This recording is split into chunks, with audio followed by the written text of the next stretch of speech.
What's up, everyone, and welcome to Classic Video Review. That place where you're guaranteed to get a movie review every so often on a VHS. And right now we are currently in family-friendly February as our theme. And with that theme, I decided to go dive deep into the archives of some of like my old-time favorite movies, and that is the Flintstones. Meet the Flintstones. Based on the Hanna-Barbera cartoon animation from like what, the 50s, 40s. Stars John Goodman, Rick Moranis as Fred and Barney. So Barney and his wife, Wilma, are trying to adopt a child, Bam Bam, and they get some assistance from Barney and his, or Fred and his wife.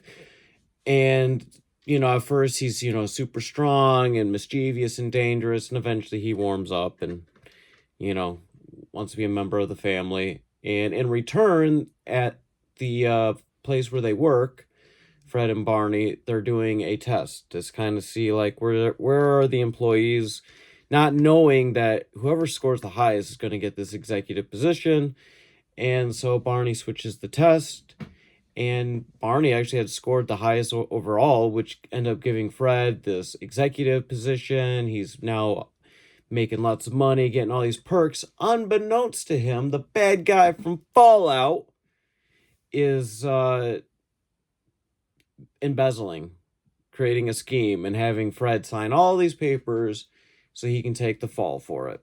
And man, I'll tell you one thing, Halle Berry in this movie, whew, oh, this was a good one. So this is a movie that I owned as a kid. I watched as a kid. Traveling back and forth from my mom and my dad's house, I only had like a box of VHS tapes, and the Flintstones was one of them. And so this was a movie that I watched all the time, constantly. I loved it. As an adult, here's my thing. I wish we would have got more dinosaurs. That's my biggest thing. I want to see more dinosaurs. But I will say, the scenery, the setting, amazing. You really feel like you have dived into the cartoon, or they took the cartoon and turned it into real life. I'll show you back here real quick. And, what dinosaurs you get or what prehistoric animals you get definitely is not CGI. It's more practical animatronics. That's the animatronics. And I like it. Eventually, Fred has to fire Barney, so he does. And then the rebels move in, which, by the way, Barney's wife is Rosie O'Donnell in this movie. Kind of crazy. And then there's so much tension between them, and eventually Barney tells Fred and everybody that he switched the test, and then the police are coming after Fred because of the embezzlement, and the kids get kidnapped and almost killed, and needless to say, the bad guy, he ends up getting turned into concrete, which then Mr. Slate decides that's what we're going to do, which he names it Concrete after his daughter, and that's what they're going to do. And he offers Fred an executive position, but realizing that money went to his head, he wants to just go back to his regular job. So that's what he does.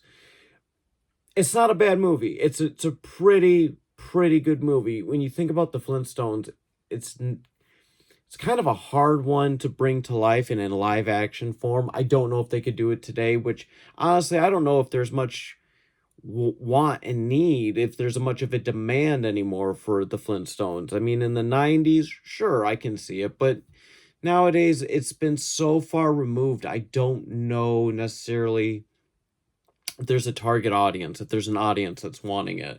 They did do a sequel. It's a prequel, totally different cast, Viva Rock Vegas or something like that.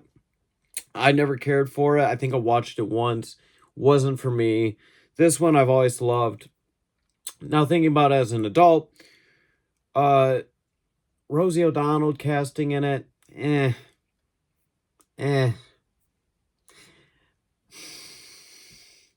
I don't know. Not for me. And honestly, Rick Moranis, fantastic actor.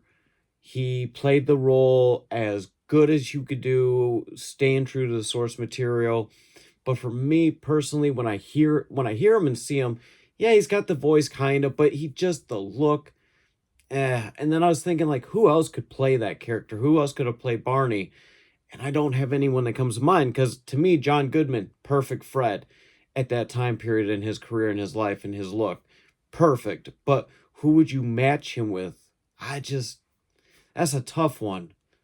But Rick, he did the best that he could. He pulled it off. But just for me, when I think of the cartoon and I see him, nah. So I don't know. But it's a really good movie. It is made by Universal, so I assume you should be able to find this on Peacock. But what do I give the Flintstones? So this is, like I said, nostalgia trip for me. It's a movie that I've owned and watched my whole life.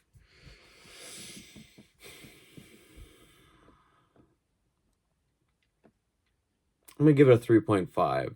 It's not great. It's not perfect. It's not awful. It's not terrible. It's in the middle. It's above middle, honestly. It's above it. Now, if this was the second one, the prequel, man, I wouldn't even recommend it. But yeah, I love here at 3.5. I want to make it clear, at a 3.5, what I'm giving it is still a highly good recommendation. I 100% recommend you go check it out. If you don't know what the Flintstones are, you might not care, because there's really no backstory into each character. You just jump right in. It's like jumping right into a cartoon and you're in this world. So I don't know, but I hope you enjoyed this movie review. I will see you again very soon. Goodbye.